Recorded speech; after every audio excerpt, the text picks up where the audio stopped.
ਸਤਿ ਸ਼੍ਰੀ ਅਕਾਲ, ਨਮਸਤੇ, ਆਦਾਬ ਦੋਸਤੋ। ਤੁਸੀਂ ਦੇਖ ਰਹੇ ਹੋ ਸੁਨੀਲ ਮੱਲਨ ਐਡਵੋਕੇਟ YouTube ਚੈਨਲ। ਜਿਵੇਂ ਕਿ ਤੁਹਾਨੂੰ ਪਤਾ ਹੈ ਕਿ ਯੂਪੀ ਦੇ ਪਿਲੀਭੀਤ ਦੇ ਇਲਾਕੇ ਦੇ ਵਿੱਚ ਪੂਰਨਪੁਰ ਦੇ ਨੇੜੇ ਦੇ ਇੱਕ ਪਿੰਡ ਦਾ ਨੌਜਵਾਨ ਹਰਚਰਨ ਸਿੰਘ ਸਿੱਧੂ, ਜਿਸ ਦਾ ਕਿ ਕਤਲ ਹੋ ਗਿਆ ਸੀ, ਉਸ ਸਿਲਸਿਲੇ ਦੇ ਵਿੱਚ ਐਡਵੋਕੇਟ ਸੁਨੀਲ ਮੱਲਨ ਇਸ ਕੇਸ ਦੀ ਪਰਿਵਾਰ ਵੱਲੋਂ ਪੈਰਵਾਈ ਕਰ ਰਹੇ ਨੇ। ਹਰਚਰਨ ਦੇ ਪਰਿਵਾਰ ਦੇ ਆਥੋਰਾਈਜ਼ਡ ਐਡਵੋਕੇਟ ਨੇ ਸੁਨੀਲ ਮੱਲਨ ਜੀ, ਤੇ ਇਸ ਸਿਲਸਿਲੇ ਦੇ ਵਿੱਚ ਉਹਨਾਂ ਨੇ ਕੁਝ ਖਾਸ ਗੱਲਬਾਤ ਕੀਤੀ ਹੈ ਤੇ ਉਸ ਵੀਡੀਓ ਵੱਲ ਤੁਹਾਨੂੰ ਲੈ ਚੱਲੀਏ। ਉਸ ਤੋਂ ਪਹਿਲਾਂ ਦੱਸ ਦਿੰਦੇ ਹਾਂ ਕਿ ਹਰਚਰਨ ਸਿੰਘ ਕਤਲ ਕੇਸ ਦੀ ਹਰ ਐਕਸਕਲੂਸਿਵ ਵੀਡੀਓ ਤੁਹਾਨੂੰ ਸਭ ਤੋਂ ਪਹਿਲਾਂ ਅਨਲਿਮਟਿਡ ਗਿਆਨ ਅਤੇ ਸੁਨੀਲ ਮੱਲਨ ਐਡਵੋਕੇਟ YouTube ਚੈਨਲ 'ਤੇ ਹੀ ਮਿਲੇਗੀ, ਜਿਸ ਦੀ ਅਸੀਂ ਪ੍ਰਮਾਣਿਕਤਾ ਕਰਦੇ ਹਾਂ ਕਿ ਤੁਹਾਨੂੰ ਸੱਚੀ ਅਤੇ ਸਹੀ ਜਾਣਕਾਰੀ ਮਿਲੇਗੀ। ਜੇਕਰ ਹੋਰ ਚੈਨਲਸ ਸਾਡੀ ਵੀਡੀਓ ਨੂੰ ਡਾਊਨਲੋਡ ਕਰਕੇ ਆਪਣੇ ਤਰੀਕੇ ਨਾਲ ਤੋੜ ਮਰੋੜ ਕੇ ਪਾਉਂਦੇ ਨੇ ਤਾਂ ਅਸੀਂ ਉਸ ਦੀ ਪੁਸ਼ਟੀ ਨਹੀਂ ਕਰਦੇ, ਤੇ ਅਜਿਹੇ ਚੈਨਲਸ ਨੂੰ ਵੀ ਇੱਕ ਵਾਰਨਿੰਗ ਹੈ ਵਕੀਲ ਸਾਹਿਬ ਵੱਲੋਂ ਕਿ ਇਸ ਤਰ੍ਹਾਂ ਦੀਆਂ ਅਫਵਾਹਾਂ ਨੂੰ ਫੈਲਾਉਣ ਤੋਂ ਰੋਕਿਆ ਜਾਵੇ, ਜਿਸ ਦੇ ਬਾਰੇ ਕਿ ਸਖਤ ਕਾਰਵਾਈ ਵੀ ਹੋ ਸਕਦੀ ਹੈ। ਸੋ ਆਓ ਹੁਣ ਤੁਹਾਨੂੰ ਲੈ ਚੱਲਦੇ ਹਾਂ ਇਸ ਵੀਡੀਓ ਵੱਲ। ਬੱਚੇ ਦੀ ਫੋਟੋ ਕਾਫੀ ਲੰਬੇ ਸਮੇਂ ਤੋਂ ਵਾਇਰਲ ਹੁੰਦੀ ਰਹੀ ਸੀ ਸੋਸ਼ਲ ਮੀਡੀਆ ਦੇ ਉੱਤੇ। ਉਸ ਤੋਂ ਬਾਅਦ ਜਦੋਂ ਮਾਮਲਾ ਸਾਹਮਣੇ ਆਇਆ ਤਾਂ ਪਤਾ ਲੱਗਿਆ ਕਿ ਆਪਣੀ ਪ੍ਰੇਮਿਕਾ ਨੂੰ ਜਦੋਂ ਉਸਦੇ ਪਿੰਡ ਮਿਲਣ ਗਿਆ ਤਾਂ ਉਸਦੇ ਘਰ ਵਾਲਿਆਂ ਨੇ ਉਸਦੇ ਨਾਲ ਕੁੱਟਮਾਰ ਕੀਤੀ। ਉਸ ਤੋਂ ਬਾਅਦ ਉਹਦੇ ਕਰੰਟ ਲਗਾਇਆ। ਉਸ ਤੋਂ ਬਾਅਦ ਉਹਨੂੰ ਖੇਤਾਂ ਦੇ ਵਿੱਚ ਸੁੱਟ ਦਿੱਤਾ ਗਿਆ। ਇੰਨੀ ਕੁ ਖਬਰ ਜਿਹੜੀ ਹੈ ਬਾਹਰ ਨਿਕਲ ਕੇ ਆ ਰਹੀ ਸੀ, ਪਰ ਉਸ ਤੋਂ ਬਾਅਦ ਇਹ ਮਾਮਲਾ ਕਈ ਮੋੜ ਲੈ ਚੁੱਕਿਆ ਸੀ। ਇਸ ਮਾਮਲੇ ਨੇ ਪੁਲਿਸ ਜਾਂਚ ਦਾ ਸਾਹਮਣੇ ਆਇਆ ਕਿ ਪੁਲਿਸ ਨੇ ਇਸ ਵਿੱਚ ਚੰਗੇ ਤਰੀਕੇ ਦੇ ਨਾਲ ਜਾਂਚ ਨਹੀਂ ਕੀਤੀ। 3 ਦਿਨ ਤੱਕ ਕੋਈ ਮਸਲਾ ਨਹੀਂ ਹੋਇਆ। ਜਦੋਂ ਪੁਲਿਸ ਥਾਣੇ ਦੇ ਵਿੱਚ ਲੋਕ ਜਾ ਕੇ ਇਕੱਠੇ ਹੋ ਜਾਂਦੇ ਨੇ, ਉੱਥੇ ਜਾ ਕੇ ਧਰਨਾ ਦੇ ਦਿੰਦੇ ਨੇ। ਉਸ ਤੋਂ ਬਾਅਦ 3 ਦਿਨ ਬਾਅਦ ਕੁੜੀ ਤੇ ਉਸਦੀ ਮਾਂ ਨੂੰ ਇੱਕ ਵਾਰੀ ਅਰੈਸਟ ਕਰ ਲਿਆ ਜਾਂਦਾ ਤੇ ਉਸ ਤੋਂ ਬਾਅਦ ਪੁੱਛਗਿੱਛ ਕਰਕੇ ਨਾਲ ਹੀ ਛੱਡ ਵੀ ਦਿੱਤਾ ਜਾਂਦਾ। ਉਸ ਤੋਂ ਬਾਅਦ ਮਾਮਲੇ ਦੇ ਵਿੱਚ ਕੁੜੀ ਦੇ ਜਦੋਂ ਬਾਪੂ ਦੇ ਨਾਲ ਗੱਲਬਾਤ ਕੀਤੀ ਜਾਂਦੀ ਹੈ ਤਾਂ ਉਹਨਾਂ ਵੱਲੋਂ ਦੀ ਆਪਣਾ ਇੱਕ ਪੱਖ ਰੱਖਿਆ ਜਾਂਦਾ ਹੈ ਕਿ ਮੁੰਡਾ ਕੁੜੀ ਨੂੰ ਮਿਲਣ ਆਇਆ ਸੀ, ਉਹ ਗਵਾਂਢੀਆਂ ਦੇ ਖੇਤ ਦੇ ਵਿੱਚ ਚਲਾ ਗਿਆ, ਕਮਾਦ ਦੇ ਵਿੱਚ ਚਲਾ ਗਿਆ, ਜਿੱਥੇ ਕਿ ਬਿਜਲੀ ਦੀ ਤਾਰ ਲਗਾਈ ਹੋਈ ਸੀ ਜਾਨਵਰਾਂ ਤੋਂ ਕਮਾਦ ਨੂੰ ਬਚਾਉਣ ਵਾਸਤੇ। ਉਹਨੇ ਉਸ ਤਾਰ ਦੇ ਉੱਤੇ ਪੈਰ ਰੱਖ ਦਿੱਤਾ ਜਾਂ ਉਹਦੇ ਪੈਰ ਦੇ ਤਾਰ ਦੇ ਜਿਹੜੀ ਤਾਰ ਹੈ ਉਹ ਪੈਰ ਦੇ ਨਾਲ ਲੱਗ ਗਈ, ਜਿਸ ਕਰਕੇ ਉਹਨੂੰ ਕਰੰਟ ਲੱਗ ਗਿਆ ਤੇ ਉਸਦੀ ਮੌਤ ਹੋ ਗਈ। ਇੱਕ ਵੱਖਰਾ ਐਂਗਲ ਇਸ ਤੋਂ ਪੂਰੀ ਕਹਾਣੀ ਨੂੰ, ਇਸ ਪੂਰੇ ਮਾਮਲੇ ਨੂੰ ਦੇ ਦਿੱਤਾ ਗਿਆ।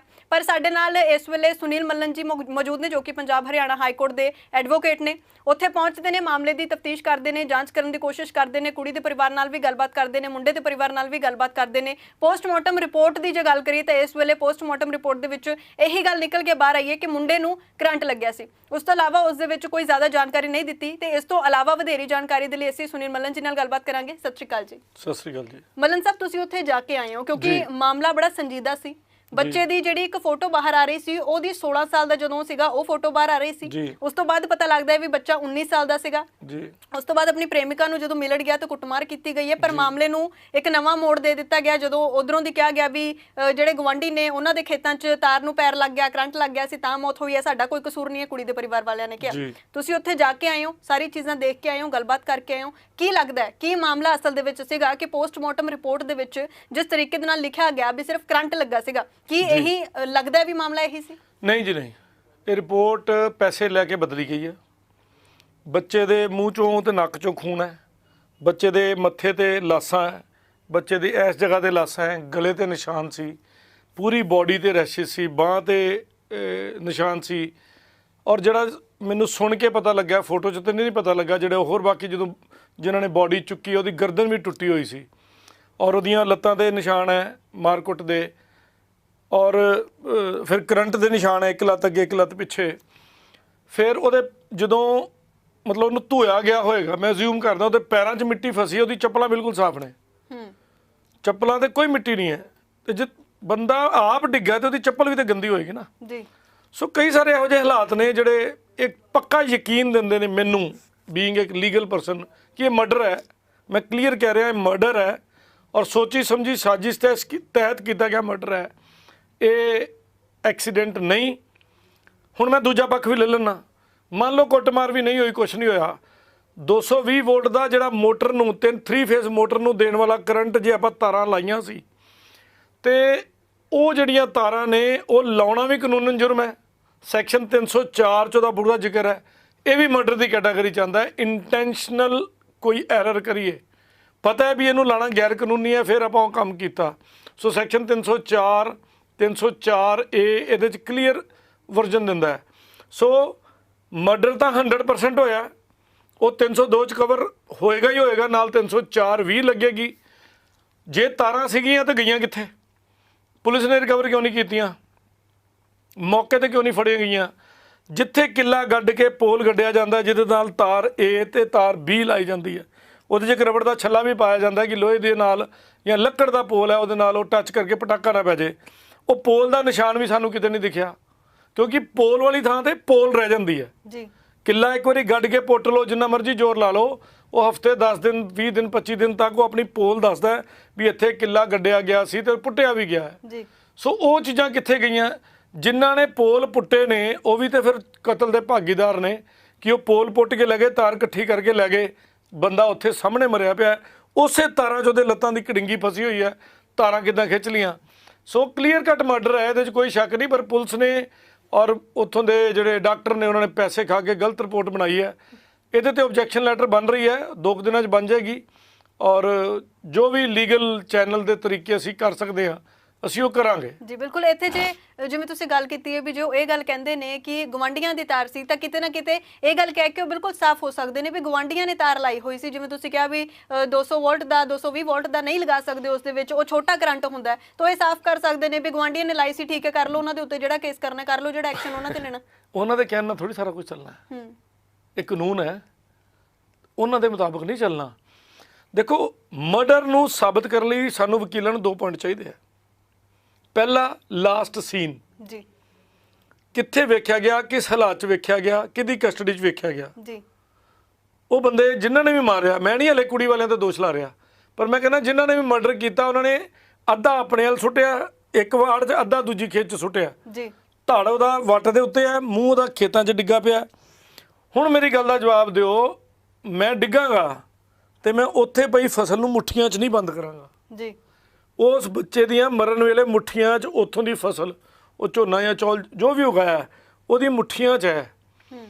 ਮੇਰੀ ਨਜ਼ਰ ਦੇ ਮੁਤਾਬਕ ਬੱਚੇ ਨੂੰ ਤਸੀਹੇ ਦਿੱਤੇ ਗਏ, ਉਹਨੂੰ ਚੰਗੀ ਤਰ੍ਹਾਂ ਕੁੱਟਿਆ ਗਿਆ, ਪਹਿਲਾਂ ਉਹਦੀ ਗਰਦਨ ਤੋੜੀ ਗਈ, ਉਹਦਾ ਸਾਹ ਰੋਕਿਆ ਗਿਆ, ਅਧਮੋਇਆ ਕਰਕੇ ਉੱਥੇ ਸੁੱਟ ਕੇ ਉੱਥੇ ਸਪੈਸ਼ਲ ਕਰੰਟ ਲਾਇਆ। ਜੀ।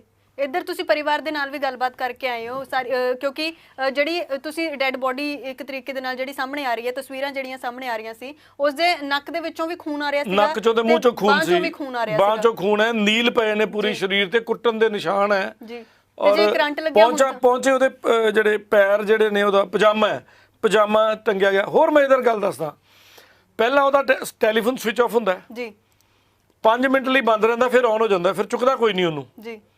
ਫਿਰ ਕ੍ਰਾਈਮ ਸੀਨ ਤੇ ਉਹਦੇ ਤੋਂ 5 ਫੁੱਟ ਦੂਰ ਡਿੱਗਾ ਸ਼ੋਅ ਕੀਤਾ ਜਾਂਦਾ ਹੈ, ਜਦ ਕਿ ਪਜਾਮੇ ਦੀ ਐਡੀਡਾਸ ਟਾਈਪ ਜਿਹੜੇ ਪਜਾਮੇ ਹੁੰਦੇ ਅੱਜ ਕੱਲ੍ਹ ਆਪਣੇ ਨਾਰਮਲ ਘਰਾਂ 'ਚ ਪਾ ਕੇ ਸੌਂਦੇ, ਉਹ ਪਜਾਮੇ ਦੀਆਂ ਟੌਪ ਲੋਡ ਜੇਬਾਂ ਨੇ, ਸਾਈਡ ਲੋਡ ਨਹੀਂ ਹੈ ਕਿ ਨਿਕਲ ਕੇ ਡਿੱਗ ਪਏਗਾ, ਟੌਪ ਲੋਡ ਜੇਬਾਂ ਸੀ। ਟੌਪ ਲੋਡ ਦੇ ਵਿੱਚੋਂ ਡਿੱਗ ਕੇ 5 ਫੁੱਟ ਦੂਰ ਕਿਵੇਂ ਜਾਏਗਾ? ਉਹ 1 ਫੁੱਟ 2 ਫੁੱਟ 6 ਇੰਚ ਜਾਂ ਸਰੀਰ ਦੇ ਥੱਲੇ ਦੱਬੇਗਾ, 5 ਫੁੱਟ ਦੂਰ ਕਿਵੇਂ ਚਲਾ ਗਿਆ? ਜੀ ਬਿਲਕੁਲ। ਸੋ ਬੜੀਆਂ ਸਾਰੀਆਂ ਗੱਲਾਂ, ਬੜੇ ਸਾਰੇ ਹਾਲਾਤ ਸਾਹਮਣੇ ਆਉਂਦੇ ਨੇ। ਫਿਰ ਮਿਲਣ ਦਾ ਵੇਲਾ ਰਾਤ ਦੇ 8 ਵਜੇ ਹੈ, 8 ਵਜੇ ਉਹ ਘਰੋਂ ਜਾਂਦਾ ਹੈ 30-35 ਕਿਲੋਮੀਟਰ ਦੂਰ ਜੀ ਲੜਕੀ ਦੇ ਘਰ 'ਚ। ਔਰ ਉੱਥੇ ਮੈਂ ਦੇਖ ਕੇ ਆਇਆ, ਉੱਥੇ ਕੀ ਸੀਨ ਹੈ, ਲੜਕੀ ਦਾ ਜਿੱਥੇ ਘਰ ਹੈ ਉੱਥੋਂ 100 ਮੀਟਰ ਪਿੱਛੇ ਜੰਗਲ ਹੈ, ਪੀਲੀਭੀਤ ਟਾਈਗਰ ਰਿਜ਼ਰਵ ਜੀ, ਉਹਦੇ ਅੱਗੇ ਅੱਧਾ ਕਿਲੋਮੀਟਰ ਅੱਗੇ ਜਾ ਕੇ ਨਦੀ ਹੈ, ਉਹਦੇ ਘਰ ਦੇ ਸਾਹਮਣੇ ਵੀ ਹੈ, ਤੇ ਉੱਥੇ ਡੇਰੇ ਟਾਈਪ ਘਰ ਨੇ। ਅੱਛਾ ਜੀ। ਇੱਕ ਘਰ ਇੱਥੇ ਹੈ, 2 ਕਿੱਲੇ ਹਟ ਕੇ ਦੂਜਾ ਘਰ ਹੈ, 4 ਕਿੱਲੇ ਹਟ ਕੇ ਤੀਜਾ ਘਰ ਹੈ, 5 ਕਿੱਲੇ ਹਟ ਕੇ ਤੀਜਾ ਘਰ ਹੈ। ਸੋ ਨੇੜੇ ਵੀ ਨਹੀਂ ਗਈ। ਇਹਦਾ ਮਤਲਬ ਜਿਹੜਾ ਬੱਚਾ ਕੋਈ ਸ਼ੋਰ ਵੀ ਮਚਾਉਂਦਾ ਹੋਏਗਾ ਤੇ ਸ਼ੋਰ ਵੀ ਨਹੀਂ ਸੁਣਿਆ ਹੋਏਗਾ ਜੀ। ਔਰ ਕੀ ਹੋਇਆ ਇਹ ਤੇ ਪ੍ਰਮਾਤਮਾ ਜਾਣਦਾ, ਪਰ ਇਹ ਮੈਂ ਬਾਰ-ਬਾਰ ਕਹਿੰਦਾ ਪਿਆ ਮਰਡਰ ਹੈ ਬਿਲਕੁਲ ਪਰਿਵਾਰ। ਔਰ ਮੈਂ ਇੱਕ ਬੇਨਤੀ ਹੋਰ ਕਰਨਾ ਚਾਹੁੰਦਾ, ਇਹ ਆਪਾਂ ਥੋੜਾ ਹਿੰਦੀ 'ਚ ਵੀ ਬੋਲਣਾ ਹੈ ਜੀ, ਕਿਉਂਕਿ ਯੂਪੀ ਦਾ ਮਾਮਲਾ ਹੈ, ਉੱਥੋਂ ਦੇ ਲੋਕ ਵੀ ਬੜੇ ਕਿਊਰੀਅਸ ਨੇ ਇਹਨੂੰ ਜਾਣਨ ਲਈ। ਸੋ ਵਿੱਚ ਹਿੰਦੀ 'ਚ ਵੀ ਗੱਲ ਕਰੀਏ। ਮੈਨੂੰ ਬਾਰ-ਬਾਰ ਫੋਨ ਆ ਰਹੇ ਨੇ कि सर हिंदी में भी हमें बताओ कि हुआ क्या है जी। ਸੋ ਆਪਾਂ ਮਿਕਸ ਜਿਹਾ ਕਰ ਲੈਂਦੇ ਹਾਂ ਜੀ ਬਿਲਕੁਲ। ਇੱਧਰ ਜੇ ਗੱਲ ਕਰੀਏ, ਜਿਵੇਂ ਮੈਂ ਪਹਿਲਾਂ ਗੱਲ ਕਰ ਰਹੀ ਸੀ ਕਿ ਵੀ ਮੂੰਹ ਦੇ ਵਿੱਚੋਂ ਦੀ ਖੂਨ ਸੀਗਾ, ਨੱਕ ਦੇ ਵਿੱਚੋਂ ਖੂਨ ਸੀਗਾ, ਬਾਹਾਂ ਦੇ ਵਿੱਚੋਂ ਖੂਨ ਸੀ। ਜੇ ਕਰੰਟ ਲੱਗਿਆ ਹੁੰਦਾ ਤਾਂ ਕਰੰਟ ਜਿਹੜਾ ਖੂਨ ਨੂੰ ਸਾੜ ਦਿੰਦਾ, ਕਰੰਟ ਖੂਨ ਜਿਹੜਾ ਹੈ ਉਹ ਬਾਹਰ ਨਹੀਂ ਆ ਪਾਉਂਦਾ। ਤੇ ਜੇ ਕਹਿੰਦੇ ਵੀ ਨੇ ਵੀ ਕਰੰਟ ਲੱਗਿਆ ਤੇ ਨੱਕ ਦੇ ਵਿੱਚੋਂ ਦੀ ਤੇ ਮੂੰਹ ਦੇ ਵਿੱਚੋਂ ਦੀ, ਬਾਹਾਂ ਵਿੱਚੋਂ ਦੀ ਜੇ ਸੱਟ ਲੱਗੀ ਸੀ ਤਾਂ ਉਹਦੇ ਚੋਂ ਖੂਨ ਕਿਵੇਂ ਨਿਕਲ ਰਿਹਾ ਸੀਗਾ, ਇਹ ਵੀ ਗੱਲ ਕਿਤੇ ਨਾ ਕਿਤੇ ਸਵਾਲ ਬਣੀ ਹੋਈ ਹੈ। ਇਸੇ ਕਰਕੇ ਸੀਗਾ ਵੀ ਪਹਿਲਾਂ ਕੁੱਟਿਆ ਗਿਆ, ਉਹ ਖੂਨ ਸੁੱਕ ਚੁੱਕਿਆ ਸੀਗਾ, ਜਿਹੜਾ ਖੂਨ ਨਿਕਲਿਆ ਸੀ ਕੁੱਟਮਾਰ ਵੇਲੇ, ਕਰੰਟ ਬਾਅਦ ਦੇ ਵਿੱਚੋਂ ਲਗਾਇਆ ਗਿਆ। ਦੇਖੋ ਜੀ, ਰਾਤ ਨੂੰ 9 ਤੋਂ ਲੈ ਕੇ 10-11 ਤੱਕ ਇਹ ਕਾਂਡ ਹੁੰਦਾ। ਉਹਨੂੰ ਬੱਚੇ ਨੂੰ ਕਿਦੋਂ ਮਾਰਿਆ, ਕਿਦੋਂ ਉੱਥੇ ਸੁੱਟਿਆ, ਕਿਦੋਂ ਉਹਦੇ ਤੇ ਕਰੰਟ ਲਾਇਆ ਜੀ। ਕਰੰਟ ਲਾਉਣ ਤੋਂ ਬਾਅਦ ਸਵੇਰੇ 10-11 ਵਜੇ ਦੁਬਾਰਾ ਉਹਦੀ ਬੋਡੀ ਰਿਕਵਰ ਹੁੰਦੀ ਹੈ ਜੀ। ਹੁਣ ਦੇਖੋ ना ਉਹਦੇ ਦੌਰਾਨ 12 घंटे ਦੇ ਦੌਰਾਨ ਤਾਰ ਕਿਸ ਵੇਲੇ ਇਕੱਠੀ ਕੀਤੀ ਹੈ। अगर पुलिस चाहे तो ये सवाल पूछ सकती है कि तार कहाँ से इकट्ठी करी, किसने इकट्ठी करी, कौन से पोल गड़े हुए थे, जिस तार से उसको करंट लगा उस तार पे भी उसकी बॉडी का जो मास है उसका डीएनए टेस्ट हो तो पता लग सकता है कि वाकई उसी तार से हुआ है। अगर वो सबूत मिटाए गए हैं, सेक्शन 201 की बढ़ोतरी की जानी चाहिए, सबूत मिटाना। और अगर नहीं कन्फर्म, जिस डॉक्टर ने भी डॉक्टरी करी है उसने मोटे पैसे खाए, मैं शरेआम कह रहा हूं, क्योंकि उसने सिर्फ और सिर्फ डेथ ड्यू टू करंट, मुंह में खून, गर्दन टूटना, चोटों के निशान कुछ भी नहीं लिखा। ਪਰ ਤੁਹਾਨੂੰ ਲੱਗਦਾ ਹੈ ਵੀ ਇਸ ਵੇਲੇ ਜੇ ਪੁਲਿਸ ਵਿਭਾਗ ਦੀ ਗੱਲ ਕਰੀਏ ਤਾਂ ਪੁਲਿਸ ਮੁਲਾਜ਼ਮਾਂ ਨੂੰ ਵੀ ਜਿਵੇਂ ਤੁਸੀਂ ਕਹਿੰਦੇ ਹੋ ਵੀ ਪੈਸੇ ਖਵਾਏ ਗਏ, ਉਹਨਾਂ ਨੇ ਸਹੀ ਤਰੀਕੇ ਨਾਲ ਜਾਂਚ ਨਹੀਂ ਕੀਤੀ। ਜੇ ਡਾਕਟਰਸ ਦੀ ਗੱਲ ਕਰੀਏ ਤਾਂ ਉਹਨਾਂ ਨੂੰ ਵੀ ਪੈਸੇ ਖਵਾਏ। ਕਿੰਨਿਆਂ ਕੁ ਲੋਕਾਂ ਨੂੰ ਇਸ ਵੇਲੇ ਇਹ ਸਾਰਾ ਆਪਣਾ ਕਾਰਡ ਛੁਪਾਉਣ ਵਾਸਤੇ ਲੱਗਦਾ ਹੈ ਵੀ ਝੂਠ ਜਿੰਨਾ ਮਰਜ਼ੀ ਬੋਲੋ, ਸੱਚ ਸਾਹਮਣੇ ਆਉਣ ਲਈ ਇੱਕ ਸਬੂਤ ਵੀ ਕਾਫੀ है?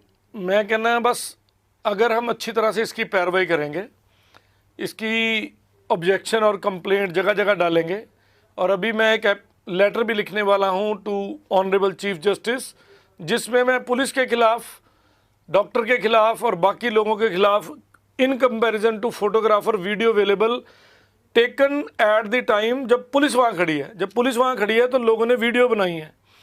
वो वीडियो पुलिस भी कैसे मुकरेगी कि मेरे सामने ये वीडियो नहीं थी, उसके मुंह में खून नहीं था, ये चोट के निशान नहीं थे, माथे पे नीले रंग की लाशें, गले पे या मुंह पे, गाल पे, गले पे, पेट पे, और उसकी ये जो पैंट की टंगे हुए नहीं थे।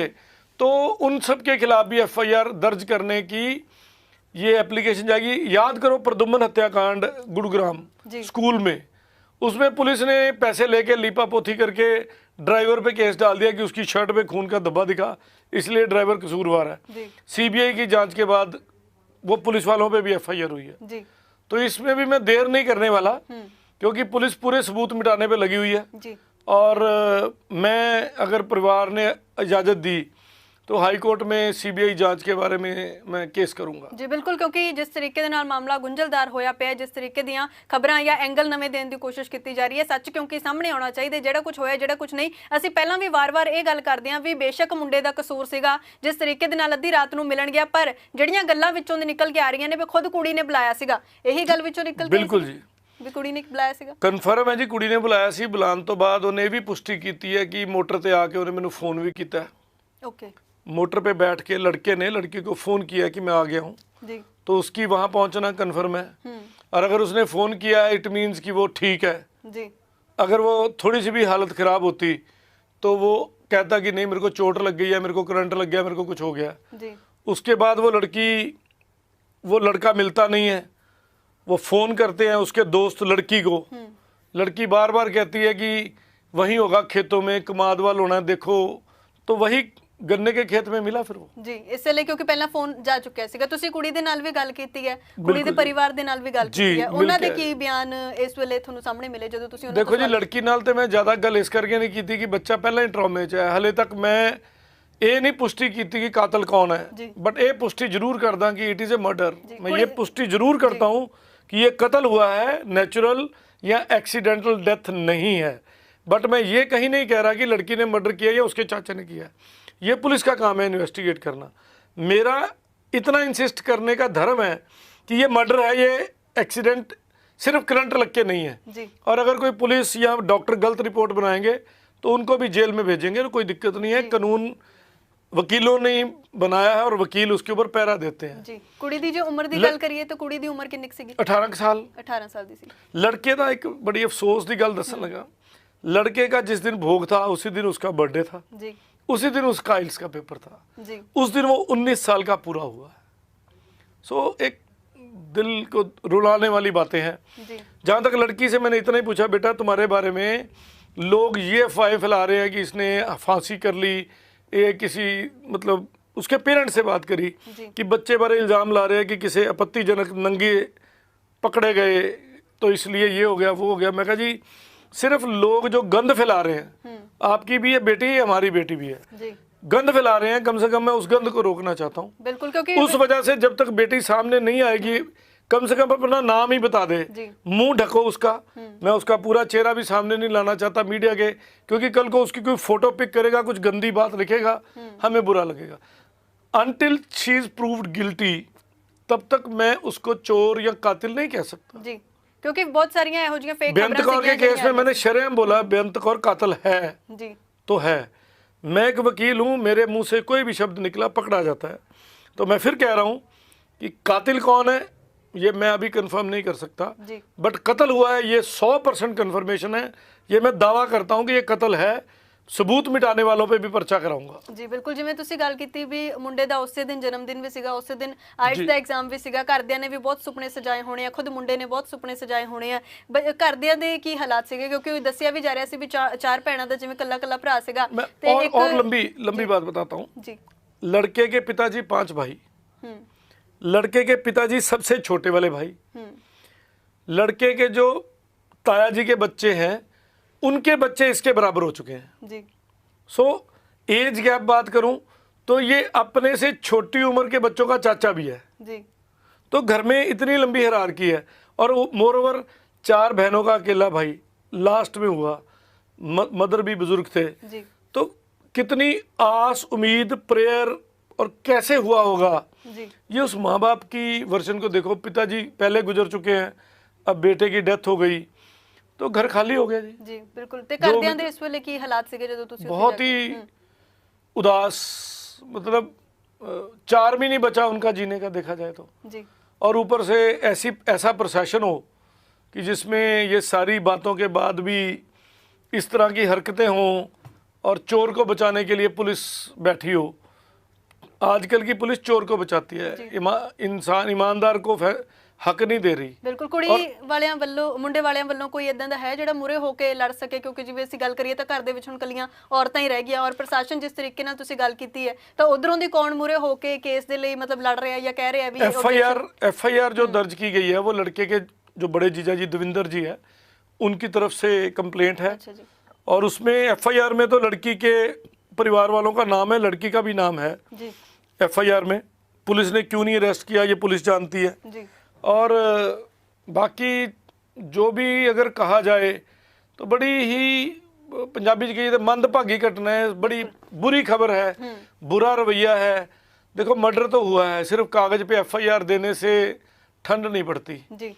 कातिल को तो पकड़ना ही पड़ेगा, और जब तक पुलिस कातिल को नहीं पकड़ती उसके लिए जो एफर्ट करनी पड़ेगी वो हम करेंगे। हाई कोर्ट, सुप्रीम कोर्ट, मानवाधिकार, जहाँ पे भी बेल बजानी पड़ेगी वो बेल बजाएंगे, और इतनी जोर से बजाएंगे कि वो यहाँ बेल टूट जाएगी या माथा फोड़ लेंगे। जी बिल्कुल। ये तो करेंगे। ਪਰ ਜਿਹੜੀਆਂ ਚੀਜ਼ਾਂ ਇਸ ਵੇਲੇ ਜੇ ਗੱਲ ਕਰੀਏ, ਜਿਸ ਤਰੀਕੇ ਨਾਲ ਤੁਸੀਂ ਕਿਹਾ ਵੀ ਪੋਸਟਮਾਰਟਮ ਰਿਪੋਰਟ ਦੇ ਵਿੱਚ ਸਾਰੀਆਂ ਚੀਜ਼ਾਂ ਨਹੀਂ ਜਿਹੜੀਆਂ ਡਿਕਲੇਅਰ ਕੀਤੀਆਂ ਗਈਆਂ ਜਾਂ ਦੱਸਿਆ ਗਿਆ ਵੀ ਕਿੱਥੇ ਕਿੱਥੇ ਸੱਟਾ ਸੀ, ਤਾਂ ਜੇ ਦੁਬਾਰਾ ਇਦਾਂ ਦੀ ਕੋਈ ਰਿਪੋਰਟ ਬਣਦੀ ਹੈ ਕਿ ਇਹਨਾਂ ਸਾਰੀਆਂ ਫੋਟੋਆਂ ਨੂੰ ਆਧਾਰ ਦੇ ਵਿੱਚ ਲਿਆ ਜਾ ਸਕਦਾ ਹੈ ਜਿਹੜੀਆਂ ਫੋਟੋਆਂ डेफिनेटली मैंने परिवार को बोल दिया है कि ओरिजिनल फोटो जिस कैमरे में खींची थी उसको संभाल के रखना जी।